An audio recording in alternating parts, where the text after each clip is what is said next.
The Indiana Hoosiers are national champions of college football, and I know one person that's super happy about that, and that's Jeffrey from Only Talk Sports. Do we want to just head right into it, Jeffrey? Sounds good to me. Sounds good. As the Hoosiers defeated the Miami Hurricanes 27-21. What were your thoughts on how the game was playing out? Well, Indiana, for the most part in this game, was in control. Obviously, they started out 10-0 at half, but it felt like they left some on the table, right? Like they could have scored more. They could have been up 17, to 0, or at least 13-0, because they kind of fumbled at the end of the half there when they had that chance with the timeout. They didn't do anything, which I was a little shocking from Indiana, considering, usually they're so, good with timeouts and time possession and time management. So, they were just like they kind of left a bit off the table there in that first half, but they were up 10-0. Miami couldn't do anything. And then in the second half, Miami came to life with Fletcher and Tony, and they were scoring, and it looked like Indiana was in a bit of trouble. But every time Miami got close, Indiana got a big play that they needed, like whether it was the block punt, touchdown, that right there. I mean, that literally is the difference in the game was score, was that. And then you talk about the 4th and 5, Charlie Becker catches the ball on the sideline. And then 4th and 5, Mendoza with probably the best play in Indiana lore ever, somehow tops Omar Cooper's catch, somehow tops Michael Penix, both of those against Penn State. Mendoza getting knocked around, and he somehow dives for the end zone and scores on 4th and 5. And Indiana is ahead, and it looks like they're okay. But then the decision after it was 2nd and 1, right? Indiana's in great shape. Carter Smith, All-American tackle, flinch.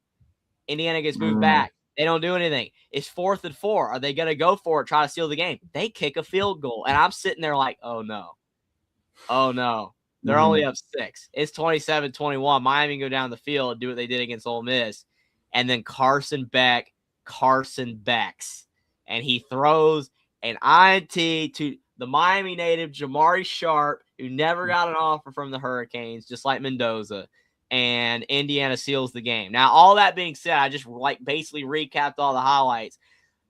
I can't say the game did not go the way I thought. I just thought Indiana would beat them, honestly, by a little more. I really did. I thought that they would handle them a little better. And for 75% of the game, it looked like they were.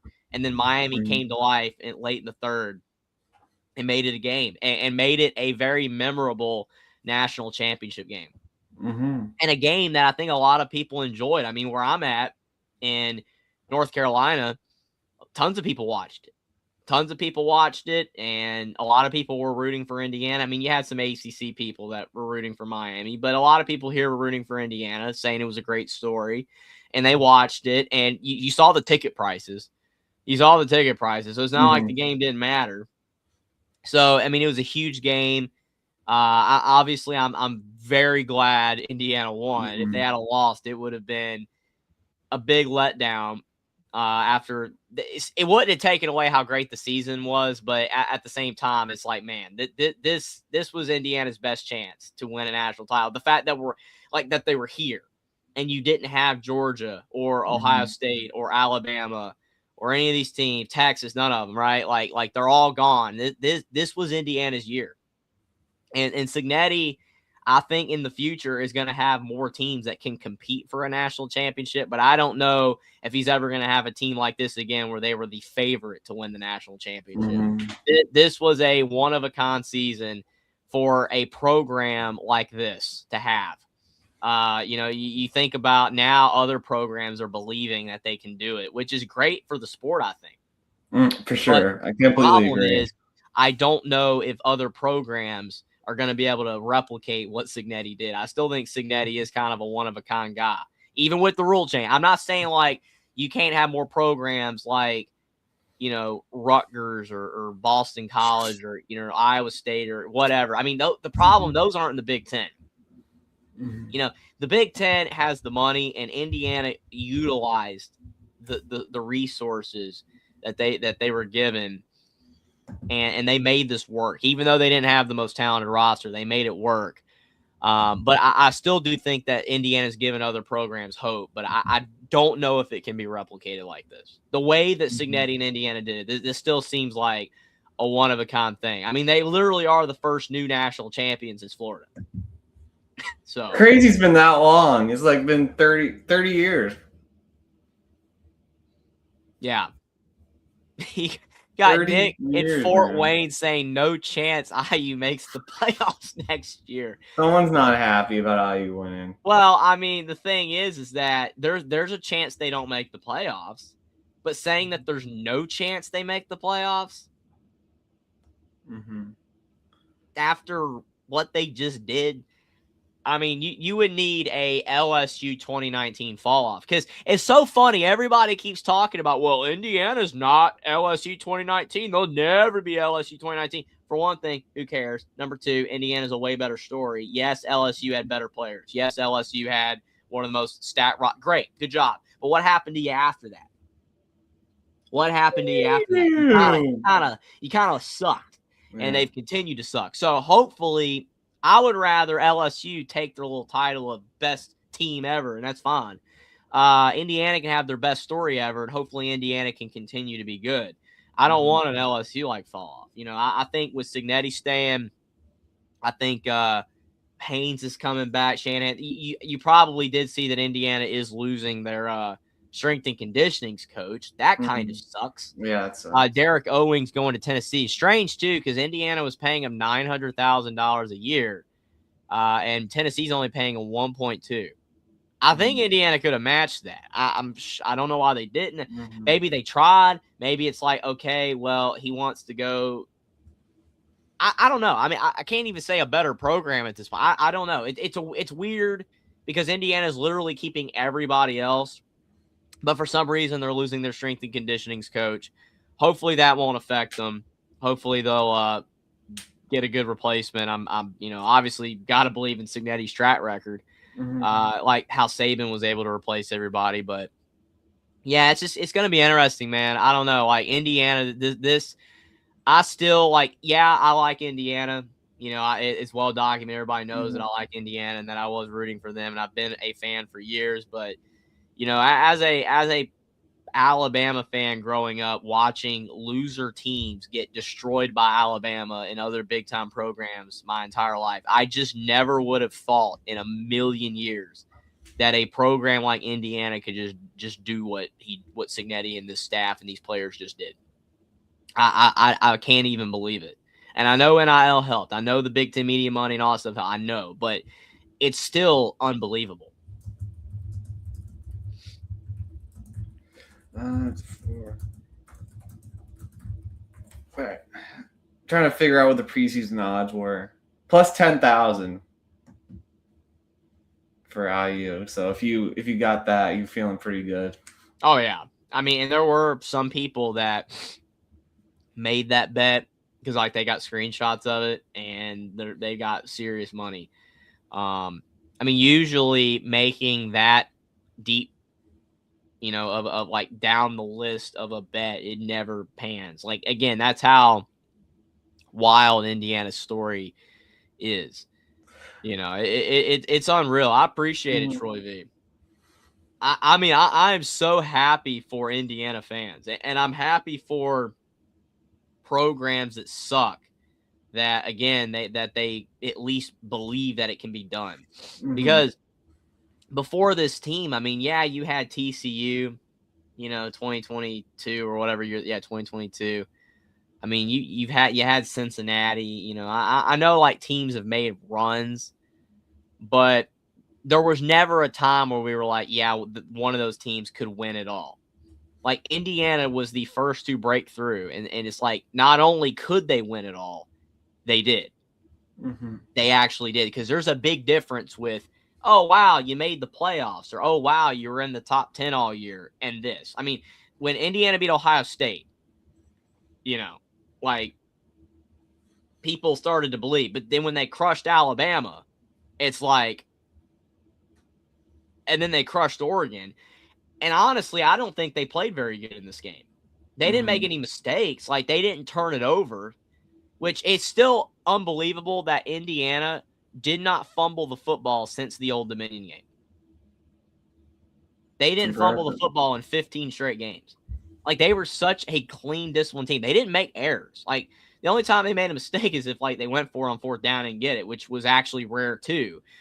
They were just such a disciplined team, and they didn't play that good in this game. And I do agree Miami definitely affected that. Like, Miami's defense was and is legitimate, and they were playing very, very well, especially in that second half, but Indiana still was the more disciplined team. Miami did get away with a lot of penalties. They got a lot of penalties called against them, but I mean, you saw the Mendoza headshot, right, where he got hit in the head. That should have been targeting. Like, that is insane. I know Miami fans are like, oh, well, he acted like he was running. I think that the dude could tell he didn't have the ball, dude. I mean, he literally was just kind of like, okay, and then he just hit him right in the head. I'm like, all right. I mean, even if Mendoza had the ball in his hand, that hit was kind of suspicious. Like, he hit him in the head, dude. Like, that's the complete point of targeting. But again, beside the point, Miami's Achilles heel is that they were not a disciplined team. And that's what ultimately cost them the natty. Beck's pick. Crazy that they're so disciplined against Ohio State, but then against Ole Miss and Indiana they weren't. That's the only game that they were disciplined, which is wild. Because like you said, in other games they were not. And all season, I mean, it cost them in the games they lost to Louisville and SMU. Mm-hmm. So I don't know. It's interesting. I don't know. I mean, I think it's fascinating because, like I said, you know, Indiana did the unthinkable, but I do still think that there's something to be said. Like, they're in the Big Ten. You know, I still think that there is an SEC Big Ten, just such a big gap that, you know, like a program like Boston College, it would be even more astronomically impossible to do what Indiana just did. Mm-hmm. Even if you somehow did hire the lightning in the bottle coach. I mean, when you're losing guys like Kyle Whittingham to Michigan, I mean, that's kind of telling you where college football is at right now. Mm-hmm. The Big 12 and the ACC are massively struggling. I know Virginia Tech's trying with Franklin. They're trying to really compete, but we'll see. Indiana just kind of called it at the right time. Mm-hmm. Because now you're starting to see, like, Texas, as long as it's free reign like it currently is, where you're not seeing a cap or rules. Everyone's just basically getting away with whatever they want.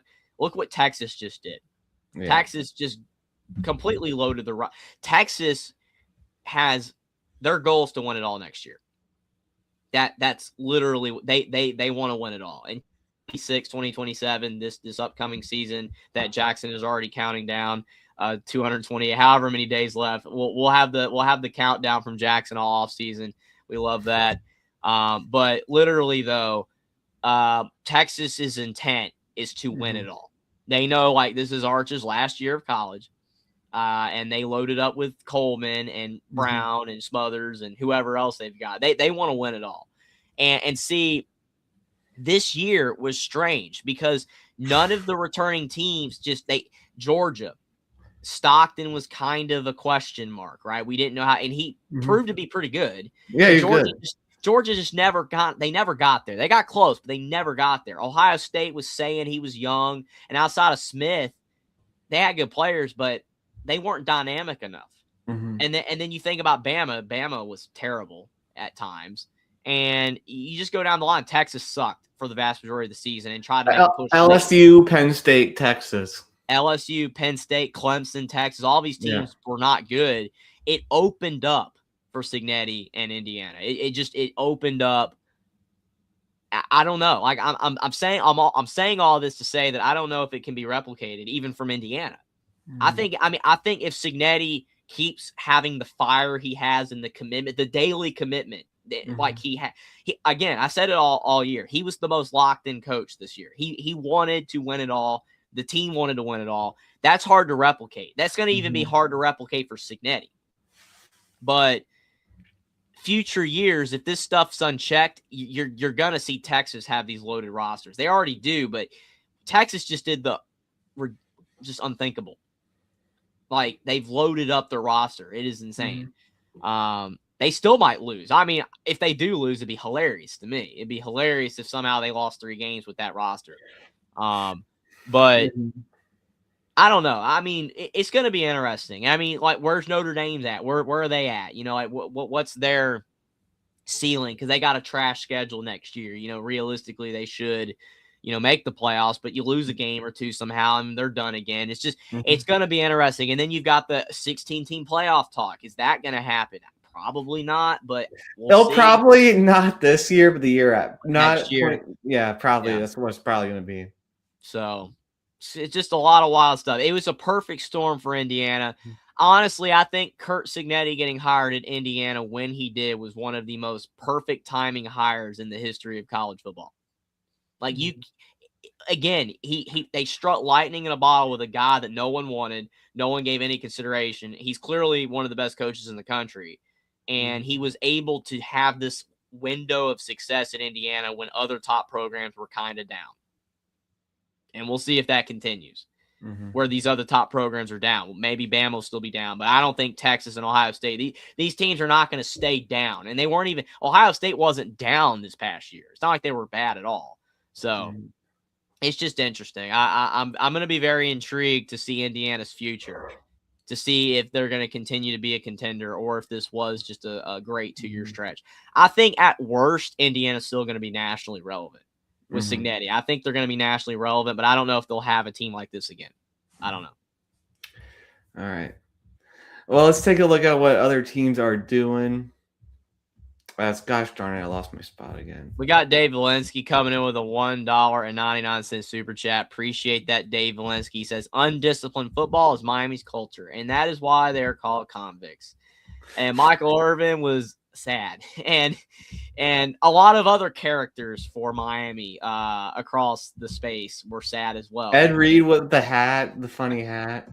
There were a lot of people making fun of some of Miami's fans at the game.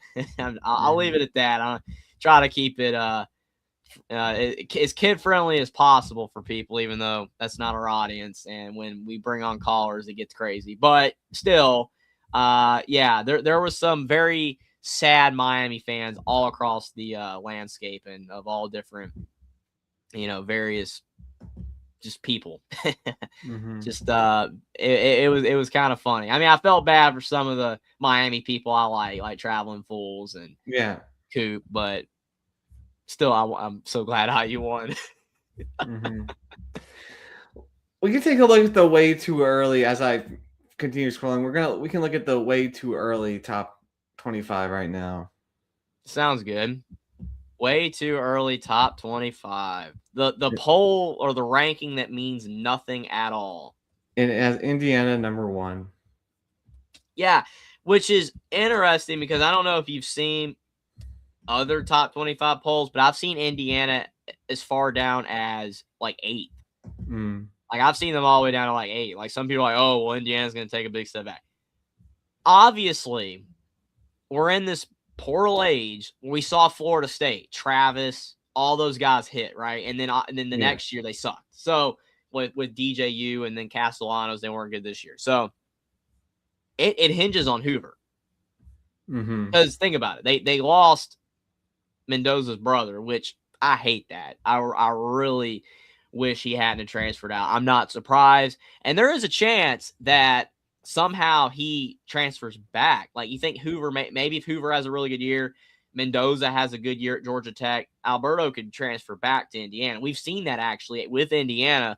Lewis Moore, the safety for Indiana, he transferred to Ole Miss the year before, and then he transferred back. Lil Benson transferred to Colorado from Indiana and then transferred back.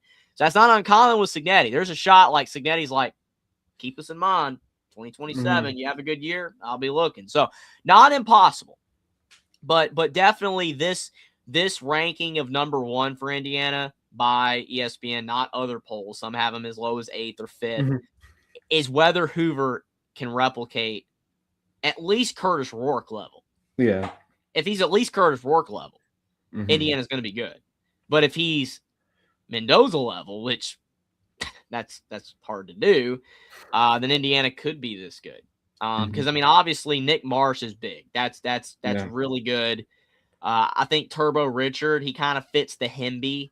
Kalen Black, he's not going to be the best running back in college football. He's not even going to be anywhere close, but he's going to just be solid. I like the moves they've made. And Indiana's not losing that many players, which is crazy. You think about it, like they're losing Surratt because he's out of eligibility. They're losing, a few like Kamara and stuff like that. But Amari Farrell's coming back to safety. Pons is probably gone. Everyone's kind of just saying he's gone. But Carter Smith, he actually he has already said he's coming back. That hasn't officially said he's coming back. But he did say after the game that he's probably coming back. So that would be big. Some of Indiana's other players are kind of on the fence too. So if they come back, some of the draft eligible guys, I mean, they're not losing as much as you like Cooper. If Omar Cooper came back, you got Charlie Becker. I mean, if you only lose Surratt and you've got Becker and Cooper, and then Marsh kind of replaces Surratt, I mean, you're seeing how Indiana could be basically just as good next year if Josh Hoover is good. It kind of all hinges on that. But with Cignetti and this staff's record of quarterback development, you would think he would be good, especially considering Hoover has higher accolades and expectations coming into Mendoza. So if he doesn't do as well, it would already be disappointing. So yeah, it's going to be interesting, but I'm not shocked. Indiana, people think they're legit now, which I mean they're not going to fall off. I don't think. At worst, they might lose 2-3 games next year. I don't think they're going to be that much worse. But it'd be hard to replicate this year. We got Caden saying this is serious crap. It makes me sick, and I'm not surprised. But appreciate you for being here anyway, Caden. Jeffrey, one last thing about Mendoza, man. He affirmed his Heisman ranking. Like a lot of times in the big bowl games after they win their Heisman, they crap the bed. But Mendoza proved that he was a deserving winner for sure. Yeah, and I mean the thing is that you talk about the Heisman curse falling off, having a bad game after winning it, but like you said, he played great. And I know people are like, well, he only threw for 180 yards against Miami, and he only threw for but the thing was that Indiana was more than just Mendoza. Indiana had a good run game. Indiana had a good defense, and it made the problem is Jaden Daniels had to put up 500 yards of offense for LSU to win games when he won the Heisman. Mendoza didn't have to do that, and unfortunately, the Heisman is not a running back award, because if it was a running back award, Jeremiah Love had an insane case. But Mendoza was the best quarterback this year. He was the best quarterback, and it is a quarterback award pretty much. So, and he won it. And like you said, then he backed it up. So, yeah, I mean, Mendoza didn't throw an interception in 7 games. It's I forgot the last. I know he threw one against Penn State. That might have been the last time he threw a pick. I can't say for sure. I know he didn't throw any in the playoffs, and he didn't throw any against Ohio State, and he didn't throw any against Purdue. So it might have been that Penn State game. It'd been a while. So it just he was flawless. He didn't put the ball in harm's way. He was surgical. And whether he's a good pro or not, it's kind of determined on whether he goes to a decent team or not, which he's not. He's probably going to – you think about Darnold. Oh, Darnold sucks. He's terrible. Well, guess what? Sam Darnold went to the Jets, which sucked, and then he went to the Panthers, which sucked, and then now he's better because he's not on bad teams anymore. So Mendoza could start out at the Raiders and be just trash because they're trash, and then guess what? He gets traded, and then he's good. I'm not saying that's going to happen, but I'm just saying that – these quarterbacks that get drafted high to bad teams, sometimes it takes time. You have to get to a better team, or the team you're on has to get better. Otherwise, you just end up like Kyler Murray, and the Cardinals are just forever trash. So, but I don't know. And there's Texas at 2, as we were saying. And a lot of them have them at number 1.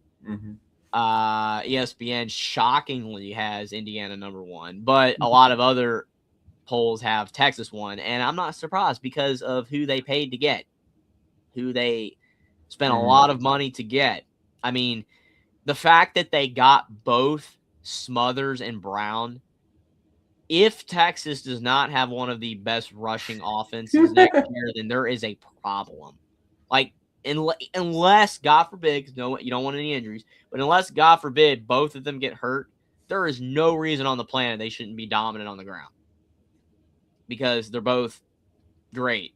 And then Coleman is Coleman. So, and they got Coleman will probably be first round this year if he could leave. yeah, and they got Wingo back, I think.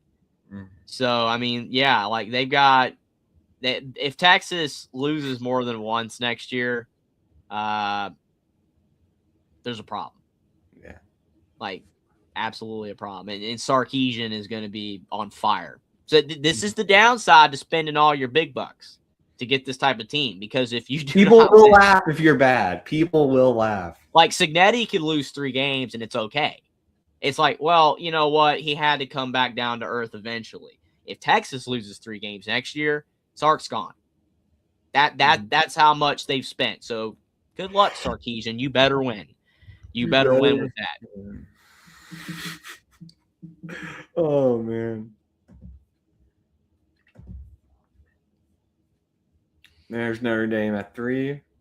A lot of people are trashing that. And I mean, I guess because it's Notre Dame and everybody trashes Notre Dame now. Yeah. But I mean, Notre Dame at 3 is not crazy. I mean, obviously losing Love and Price hurts, but I mean, you got Carr back and you've got all those receiver additions. I mean, Notre Dame theoretically should have a good passing offense next year. Like for Notre Dame standards, like Notre Dame consistently is like Penn State, where they aren't elite in the passing game. They never have great receivers. Well, you got Quincy Porter, you got Graham from Ohio State. I don't think there's a lot of excuses. Yeah. I mean, also we brought in Mike Denbrock at coordinator, so he coached Jaden Daniels with Heisman. So the hope is he can do the same for CJ Carr. So I'm just I'm not trying to be all brutal on these coaches and teams, but yeah, if Notre Dame does not have a better above average passing offense, and there's a problem, and they should still be able to run the ball because it's Notre Dame. But yeah, I mean, I don't think 3 is unfair. I mean, almost everyone's coming back from the defense. Like the defense improved as the year went on. Almost everyone's coming back. So I feel like the number 3 ranking is also projected by how bad their schedule is too. I really do think that, because theoretically Notre Dame should go undefeated or lose only once in most. The problem is that Notre Dame, you never know what they're going to do. They still have that tendency to just in a game is like, okay, just suck, which is weird. They didn't necessarily do that last year because the 2 games they lost were very competitive to good teams, even though A&M it proved to be kind of not good. But still, Notre Dame with their schedule should make the playoffs. I'm not saying that. I'm not saying they're going to make the playoffs. And so I'm not falling into the trap Will did where he, I'm not saying that they're going to make the playoffs. I'm saying that they should make the playoffs. We'll see.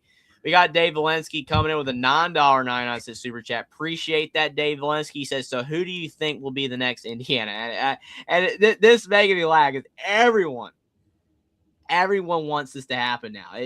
The media, fans, it's like, all right, well, we've got to have the next Indiana. So Dave says it has to be a school who's not really known for football at all, like Arizona. See, even the problem with some of the schools on the list, like Arizona has been kind of relevant sometimes. Arizona's not good, but they've had. I think people don't understand how bad Indiana was. I mean, legitimately, Indiana lost to MAC schools on a regularity in the 2000s, all the time. They were bad. I think Vanderbilt's could be the closest one. Well, they're kind of already there. I mean, they've been relevant the last 2 years, especially this past year. They finished in the top 25. So yeah, I mean, Vanderbilt, Kentucky's purely if they invest. I mean, do they care enough to win? Yeah. Indiana has clearly upped their game, and they are actually prioritizing football over basketball, which is insane. Is Kentucky going to do that for Will Stein? Because they didn't under Stoops. Remember, Stoops was in a war with Cal. He was in a war with Cal over, well, we a football school or we a basketball. And Cal was like, nope, not a football school. It's my school. And then got destroyed and knocked out of Lexington the next year. But, the thing is that, Kentucky's got to, they have to care.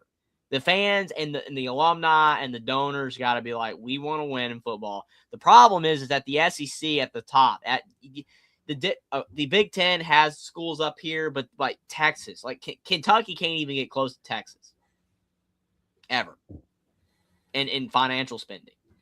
So Will Stein's going to have to be a great coach or whoever they have in the future of bringing in guys kind of the Signetti mold where they're not the highest rated, but they're good. And that's tough for coaches to do. Honestly, I don't know. I don't know who can be the next Indiana because I really think that Indiana still could just be a one-off. I'm not saying that another school can't do it, but what Indiana did is truly insane.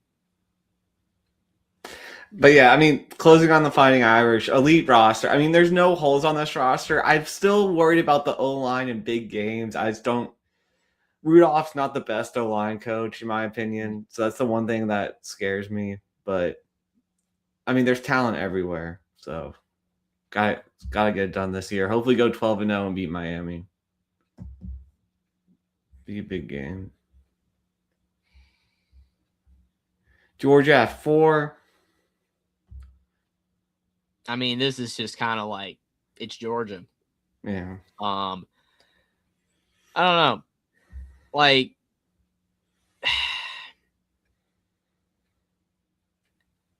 Georgia this past year improved. Not off the field. I mean, maybe off the field. I think maybe they had less issues this year than last year, but I ain't sure. I don't know. But Georgia did improve on the field as the season, because at the beginning of the year, like Alabama beating them in Athens, that would not have happened late in the season. I mean, no. So they got better, but then they lost to Ole Miss. I mean,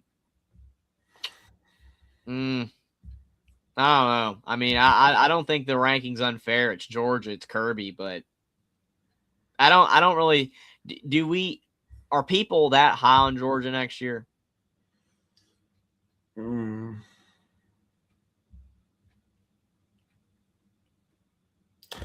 I mean, I'm not high on them as a contender, but I'm high on them as an SEC contender, but not a national. Yeah, they're going to be in that conversation for sure, and they'll probably make the playoffs. It's just, are they going to be national championship level contender?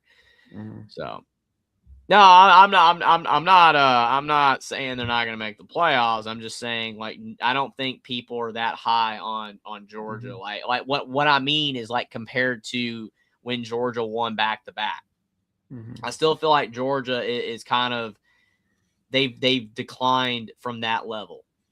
They're up there in that top tier, but they're not at the top of the world like everyone. I mean, literally, my YouTube channel is old enough that I remember making a video talking about whether Georgia was going to be the next Nick Saban in Alabama, or they're going to have this major dynasty after the 2022 championship when they won back-to-back. And I said that there was a shot Kirby could do it, but I really didn't think that it was likely. And guess what? They kind of have fallen off. So I'm glad that video that nobody probably remembers that I made 3.5 years ago has maybe aged not so terribly because of the fact that Georgia, since those 2 back-to-back titles, has not lived up to that anymore. They're just kind of there. They're there. They're winning games. They're good, but they're just, and it's funny too, because I'm seeing some Georgia people now complain about the 12-team playoff because like, oh, well, it's making it harder for us to win a natty. And I'm like, you kind of knew that. Like, you kind of knew that, but okay. Georgia at 4. I'm not surprised, but we'll see if they're better next year or not. Oregon. Dante. Can they win the big game? That's the thing with Oregon. What's funny about it is Dante and Dylan Raiola. That is the funniest guy. Like, and by the way, I know we're gonna do the Heisman odds later, but I literally saw someone had a post. It could have been fake. I don't think it was fake though. I saw a post on Twitter yesterday that literally showed the Heisman odds for next season, and they had both Dante Moore and Dylan Raiola on the Heisman odds list, like top 15. I'm like, are you kidding me? Are you kidding me? Oh no one's betting Dylan Raiola anything. No. Nobody's placing a bet on that guy. Okay. Only way people are going to start placing bets on Dylan Raiola to be a Heisman or even in the conversation is if, again, God forbid, Dante Moore has a change of heart and goes to the draft, or he something happens to him in the offseason or week 1 of the season where he gets hurt or something and he can't play. Which, again, do not want that to happen. Hope Dante Moore has a great year. Hope Dante Moore, does not.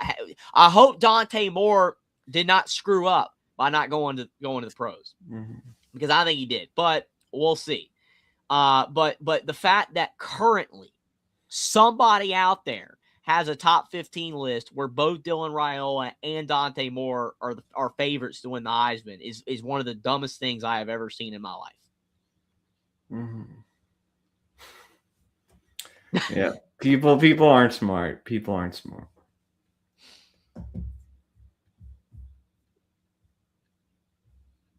All right, Ohio State at 6. Does that shock you at all that they're not like maybe 4 where Georgia is? I mean, I think if they would have made bigger splashes in the portal, I think people would have Ohio State higher. But it's because no one thinks James Smith is that good. Yeah, I mean, that's part of it. He's not like a game breaker. I mean, honestly, looking at the guys they brought in, it actually isn't. Mm-hmm. It's not. I don't know. And the fact that they're losing Downs and not like replacing him with someone elite. Reese. Already proven. They could be elite, but yeah, in Reese. They could be. We just don't know. I don't know. It's gonna be interesting. I think Ohio State's obviously gonna be. They're obviously gonna be good. They're gonna be toward the top, and that Ohio State Indiana game next year that everyone's already circling is gonna be a probably another classic, potentially. Mm-hmm. Ohio State versus Texas should be good too. Yeah, that's gonna tell us a lot. And the game is in Austin this time. Mm-hmm. So, I mean, you can't screw that up, right, Sark? I might be rooting for Ohio State just because I want to see Texas get. Well, it would be hilarious. Like I said, I mean, yeah. Texas clearly, going all in, like Texas Tech tried to, right? Like they're pulling out the big bucks, and it's like if they lose, that would be hilarious. Mm-hmm. There's Texas Tech. I still think that's too high. I still think that's too high. They're gonna go undefeated or lose one game. And their schedule. If you think Notre Dame's schedule's easy, look at Texas Tech's. They literally could win every game. Yeah. But then they could get blown out by 30 in the playoffs again. Mm-hmm. I mean, Sorsby. I don't think that's a bad addition, obviously. Mm-hmm. But is he going to be the best quarterback in college football next year? Like people had him as the number 1 quarterback in the portal. I don't think so. Mm-hmm. I don't think he's that good. Texas Tech's going to win a lot of games, and it's very likely that they're going to be the favorite to win the Big 12. But again, for the Big 12, you just better hope and pray that Texas Tech does win all their games, and that Texas Tech at least loses by less than 10 or 14 in the playoffs next year. Because if not, the Big 12 is just toast. Mm-hmm. Like it was bad that they got blanked. They didn't embarrassed the whole conference. Yeah, and unfortunately proved BYU shouldn't have been in either. Even though it is dumb that they changed the rules for certain teams to stay in, like Bama, but not BYU. But again, we know why BYU didn't get in, because BYU's not good. Yeah. Big 12 is not good. So Miami at 8. I mean, They're already thinking Mensa will be able to transfer over. well, I mean, because didn't a judge rule that he could? Which I'm like, okay. How come a judge ruled that Mensa could, but then Damon Williams was tied down? That's what's weird. Mm-hmm. I mean, is it because the contracts were different? Is it because Mensa didn't sign yet? Is it because the circumstances were different? I mean, I think it sucks for Duke, but at the same time, Duke did do the same thing to Tulane. Yeah. I mean, you're a stepping stone, Duke. Mm-hmm. You're not Indiana. You're not even at that level where you can retain guys. You're just Loser gotta. I mean, Mensa wasn't even like elite last year. I mean, He was good, but he wasn't great. He wasn't bad, but like, I'm shocked that Miami's wanting to pay that much for him. Mm-hmm. In my opinion, because I don't think that they're going to be getting the results back. You know, I don't think that how like when Signetti in his first year was only making $4 million a year, that was a darn good contract. Like you're worth every penny per se. Yeah. I don't think that Mensa is going to be worth every penny at Miami unless he's a Heisman contender, which I don't know. I just don't think Miami's going to be elite, at least defensively. Do you agree with Troy? Duke came out of nowhere and won the Natty. That would be the closest comp to Indiana winning. Yeah. I mean, again, I really don't think a lot of people. I'm not saying you guys in chat. Y'all know, I'm sure, because you guys watch football so much and stuff. But like for casual people, I really do not think that they understand how insane it is that Indiana won it all. Like when people were throwing around Virginia Tech and stuff, and I'm just like, oh, if Virginia Tech won it, that'd be like Indiana. No, it's not. Not even close. At least Virginia Tech, prior to now, has done stuff. They've never won it all, but they've done stuff. Indiana had never done anything outside of one Rose Bowl appearance 60 years ago. They hadn't done anything. So, and they literally went 20 years without making a bowl game. Pretty much. So, and they've only won. Literally, Indiana won the exact same amount of bowl games this season that they had won in their entire history.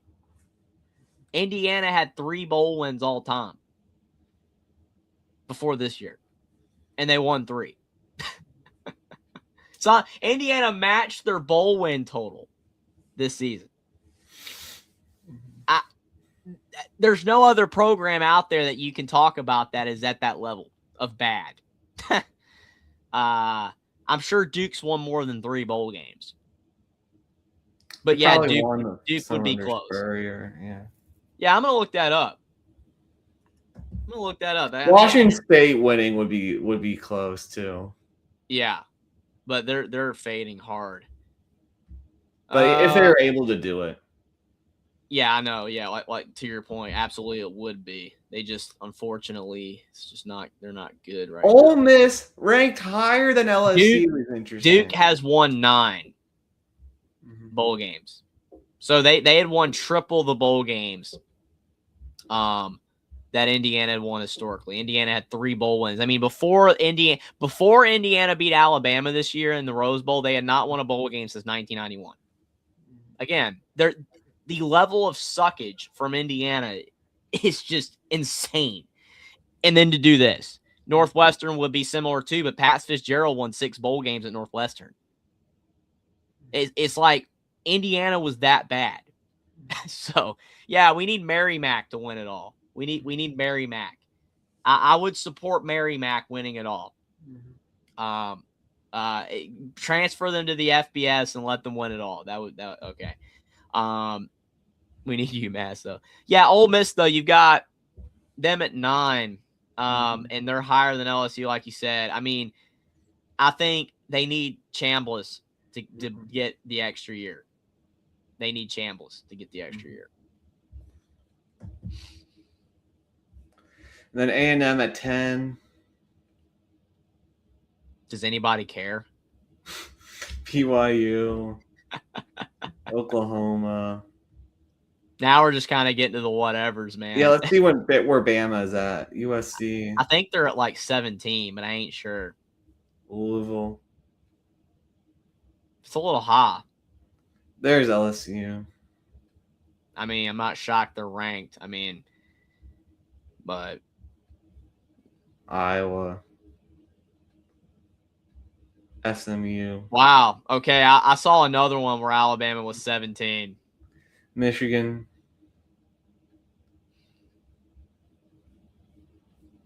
Washington. Oh my gosh. TCU. Are you serious right now? Okay, I have not seen this rank. Bama. 21. Oh. Wow, that hurts. Oh, okay. Alabama really falling like Clemson right now. 21. How do you feel about the additions? I mean, I think they're good, but like, do they move the needle to think that Bama is going to be better than they were this year? We'll see. So I'm hoping for you and Jackson's sake that they do better, but I'm not that convinced. confident. I'm not convinced. If you saw my reaction yesterday on Alabama at the Voice of College Football, I'm not that confident. Yeah, the good additions for Ohio State, Troy. Bama is down really bad, as Darrell said. I mean, the Ohio State's taking some decent players from Bama. Bama losing out on Smothers, even though he said he was committed. Yeah. You're getting Tompkins from USC, but it's like, okay. Rogers from NC State's fine. Mm-hmm. Couldn't even keep Horton. I don't know. I mean, Ron Williams is back. I don't know. It's just it ain't that good. Truthfully, it ain't that good. I mean, Alabama is not in the greatest shape right now. You want to talk about programs that need some late portal additions? It's Alabama, and I don't know if there's that many other great players left for them to get. So, yeah, hopefully Bama can improve next season for you, Jeffrey. All right, time to look at the portal. It's not looking good. Yeah, we saw Grunkemeyer going. Yeah, this is about where we left off. Yeah. The portal should be starting to slow down. Yeah. Should be starting to slow down.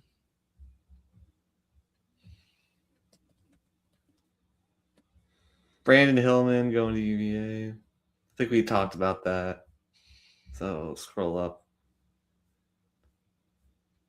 Sports Talk with Austin Jeffrey. First off, congrats on the national championship win. I was wrong. I'm may have to own it. My wrong prediction mine was not as good as Indiana was on that one day. Great job.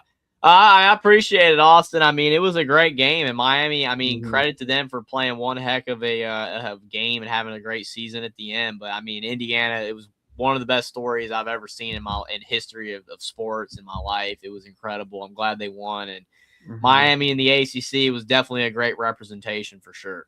Mm-hmm. As the Irish landing, Tyon Gray from Oregon, 6'6", 336, big guy.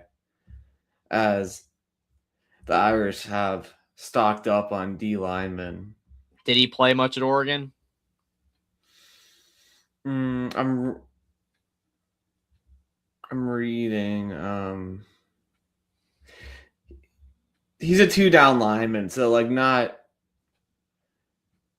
exact. He'll be in the rotation. I feel like that's a good pickup though. But yeah, especially with Onye getting that waiver for 6th year. I doubt he might not start, but he's a big guy. So the run defense was pretty good. So definitely hopefully will continue.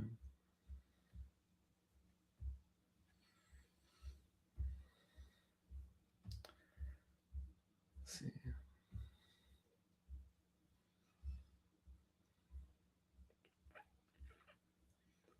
Anyone else?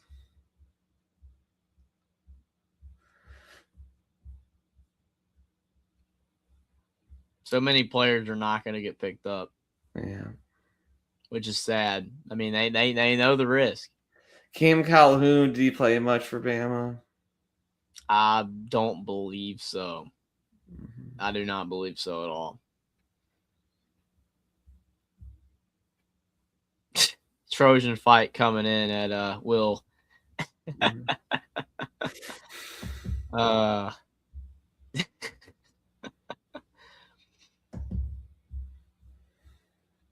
That hurts Ole Miss. Yeah.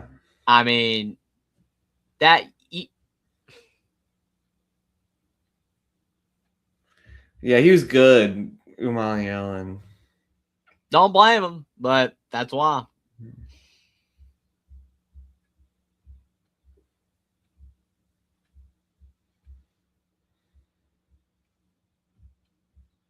Georgia getting a guy from Alabama A&M. See that? Yeah, must have had quite the season. Yeah, he must have been like really good. That's a big jump. Alabama losing Jordan Renaud to Ole Miss. I mean, we're just losing guys. I mean, that's the thing. Like, just Alabama's like 25 players short of the roster limit. I mean, it's like we don't even have anywhere close to a full roster, dude. It is.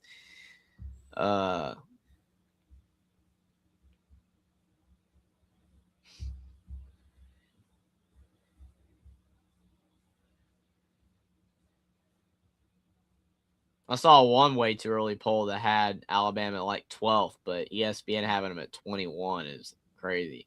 I saw a lot of them at like 17 because I did look at some of them the other day. But yeah, Alabama though, I think the consensus is that they're probably not going to be better next year. And if that's the case, that is then I feel like you have to let go of Kalen DeBoer. But then Tevin Brown. But then like the problem is that you're going down the rabbit hole of firing and hiring and firing and hiring, and it's like, who are you going to get? I mean, Kiffin, Signetti. I mean, I don't, you know what I'm saying? Like, I understand that. I don't know. I just don't want Alabama to do what Auburn's done. Mm-hmm.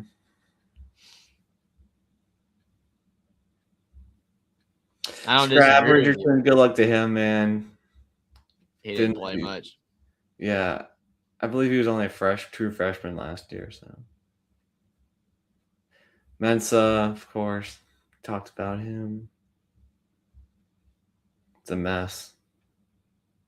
It's a big mess. It shows you where college football is at right now. Another guy going from Ole Miss to LSU. Malachi Nelson go to excuse. Yeah. So that's like a step I mean, he's up. not going to start over Angeli, but. Step up, though. I mean, he's trying. Yeah. It's interesting.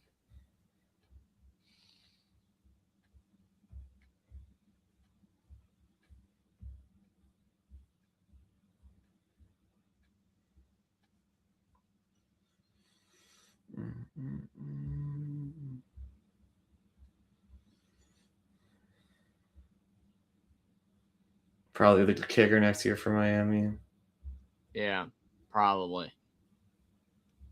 Nick Brooks from Texas to Alabama. All right, there you go. Big lineman. It's a big lineman. Jackson was talking about his addition. I mean, definitely seems positive with him, but still overall not the positive. That the SEC is now the Mountain West with bigger stadiums.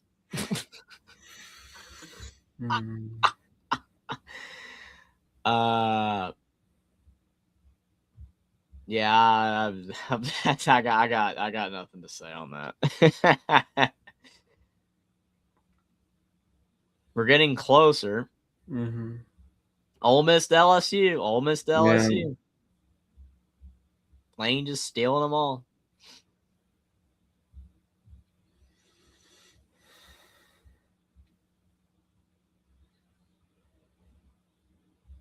Another lineman, Ole Miss to Alabama. I mean, Alabama clearly trying to make an emphasis on lineman because they got Strayhorn and Haywood from Michigan. They're trying to boost the line, but We'll see. I love when they list a guy twice. It throws me off. I'm like, why am I seeing double? Mm-hmm. Michigan State to Arizona State. Mm-hmm. Cal to Colorado. Pac-12 rivals. Now it's an ACC to Big 12 transfer. Oh man, That's college football for you. Yeah, it's the lowest Alabama. There we go. Yes, Terrence Green going from Oregon to Bama. I mean, Alabama's making some moves. They definitely are short on their roster. I mean, like I said, I think some of these moves are good. Mm-hmm. It's just, I don't know. I think that's a good pickup though. It's not all bad. I mean, it's not like they've fallen off the map. It's just they really need to have a solid year. Austin Novosad, man, should have committed to Baylor. I'm sure Scotty's saying the same thing. Should have just went to Baylor instead of Oregon. Now he's going to Bowling Green. Yeah, couldn't even go back to Baylor because they got Lagway. Even though I've heard that Lagway might go to Duke if Mintz is gone, but I don't know. I don't even know. This portal stuff has just gotten too insane for me.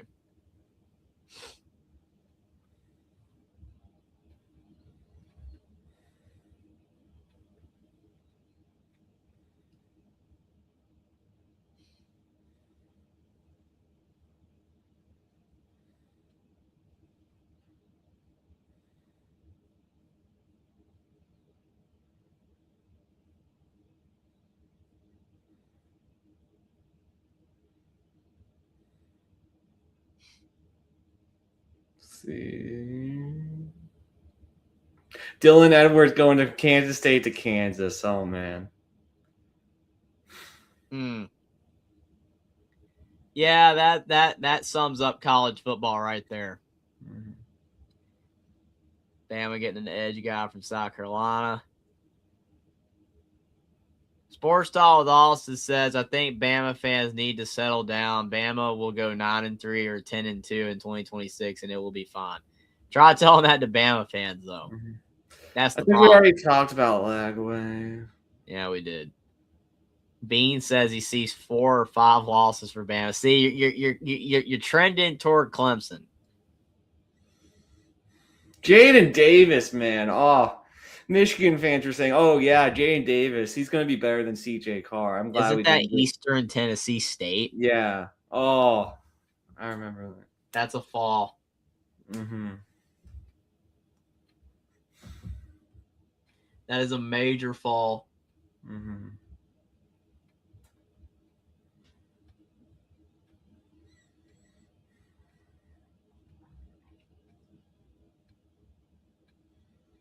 Trojan Fight says, I don't think Alabama fans, or more important, boosters, are going to tolerate too many 3 or 4 loss seasons. I agree. That's why I think he's gone. If they, but the thing is that who you're going to get? Yeah, that's what I mean. Like, because if you don't or Signetti, then are you going to get the guy Ole Miss? What's the name of the Ole Miss coach? I can't think of his name. Do you think they'll get him? Pete Golding? Yeah, if he has a good year. Mm-hmm. I just hate to already throw DeBoer off the train, but it just doesn't. Mm-hmm. I don't know. Sawchuck, Northwestern. Guy went to Purdue from Georgia. Purdue fans are excited. Mm-hmm. They got one decent player. You still hate Purdue, man. You should. They got one decent player. Well, they're still saying IU sucks at games, and I'm not happening. He's already not going to the NFL. He's not going to the NFL. But that's funny. Hey, UNC got a guy from LSU. There you go. And there's Alberto.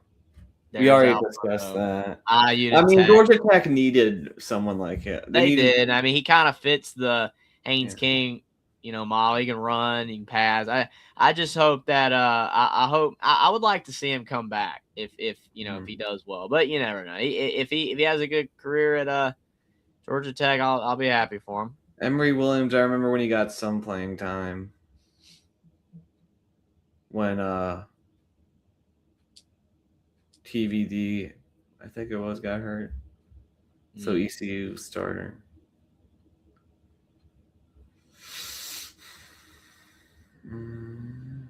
Arizona, Iowa State. It's such a random move.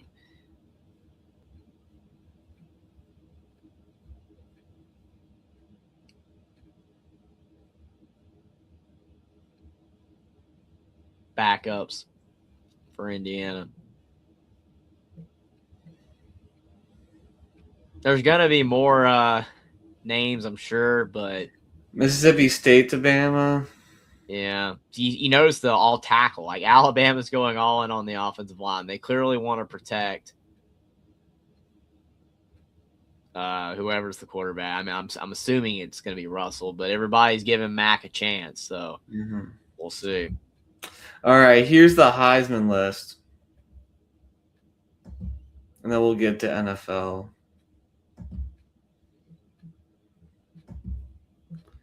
As we got C.J. Carr and Arch Tide. Then Hoover, Smith. See, I'm not shocked that that's the top three. I mean, because you got Arch Manning clearly with Texas loading up, and it's Arch, and he had a good end of the season that they're going to have him as the favorite. Carr, Notre Dame's probably he's going to put up good statistics considering they got good receivers coming in. They got an easy schedule, and then Hoover with Signetti's track record of quarterback. Curtis Rourke was in the Heisman conversation. Mendoza won the Heisman. You got to have Hoover there. Jeremiah Smith, Julian saying, I mean, problem is for Smith is that he's a receiver. Yeah. And it's hard to win it. It's not impossible, but you'd have to have all the quarterbacks at the top kind of struggle. And Julian saying would have to give a vast majority of the targets to Smith. If the love gets shared around, kind of like Carnell Tate got a lot of the passes last year, he isn't going to win it. Levitt, yeah, if Ennis has a good game, that's not going to help Smith. Yeah. Levitt, Stockton, and Dante Moore are all possible. They're possible. And then once you start going further down, it's just like, yeah, Marcel Reed's not going to win it after that Miami. No, Sorsby probably not, unless Tech goes 12-0 and everyone else loses. But still, but yeah, I honestly, I know like last year the Heisman favorites at the beginning of the year, none of them ended up at the end. Like Pavia wasn't at the top, Mendoza wasn't at the top.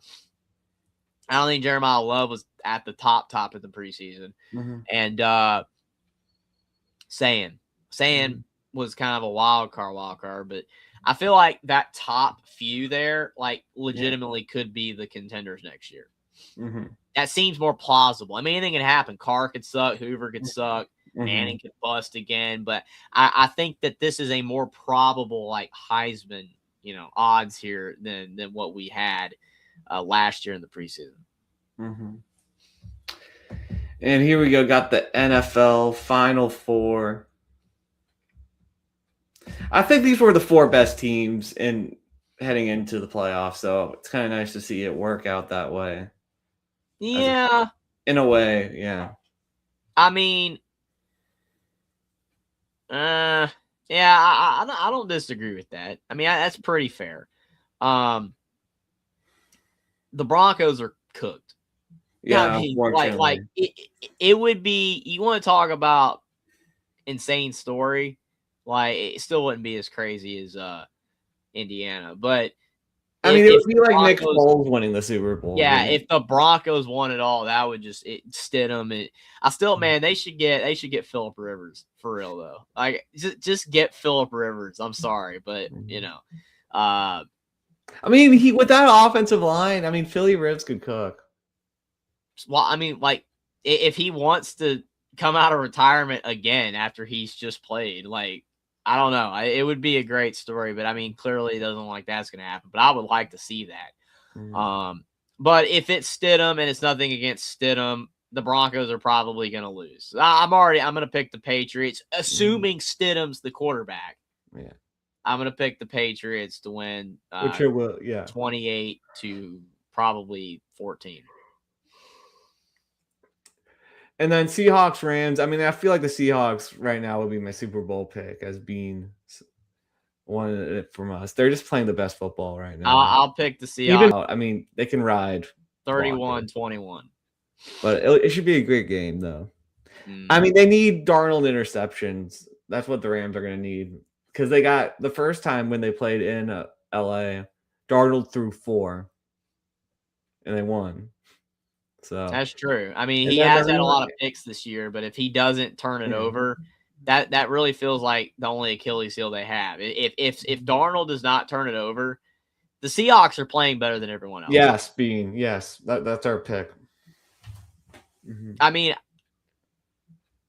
to me, I mean, I don't really want to make the Super Bowl pick yet because I want to see these games first. But because to me, I think Seattle and the Patriots are the favorites. I mean, I think that both teams have a legitimate. But I mean, Seattle to me is playing better than everyone else. But I do want to see these games before I make an official Super Bowl prediction. Because I mean, I'm going to pick the Seahawks and to win it all, and then they lose to the Rams. Well, then that's I mean, so you got to make another pick. I'm not going to pick that. I think Seattle's playing better than everyone else, but they need to win this game and they need to get there first before I make a prediction for the game itself. But definitely New England has been great too. I mean, I'm torn because obviously a lot of people know that I like underdog stories a lot of the time, and I don't like seeing the same teams win. And New England had tons of Super Bowls. They were like the Alabama football of my childhood, but with Alabama football, I wanted them to win. With the Patriots, I mean, I had some family members that like Brady, so I couldn't hate on it. And they had some good players that I like. But overall, I mean, it was kind of like, come on. They kept winning and winning and winning. Well, now it's like I like Drake May. Played at Carolina. I like Drake May. But I mean, I don't really don't need to see them win again. We don't. I don't really want to see them win. That's the thing. So, but I mean, out of these teams left, I don't really care either. I mean, if the Patriots win, they win. I mean, I'll be happy for Drake May, but I mean, if Seattle wins, cool for Darnold, the ex-Panther guy. I mean, I don't really care that much who wins. I'll be watching the Super Bowl, though. I'm excited about it.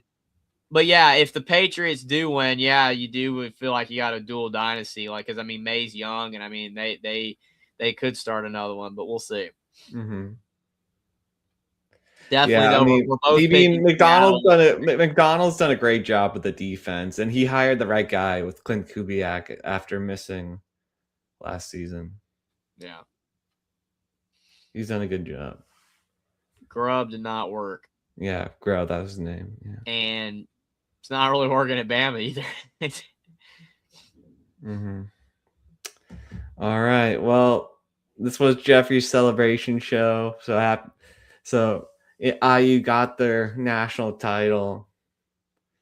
And then, yeah, we're already looking forward to it till next season. We are. I mean, that's what we do as college football fans. I mean, I'm going to be watching basketball. There's always stuff to watch. You even got the UFL, if that's your thing.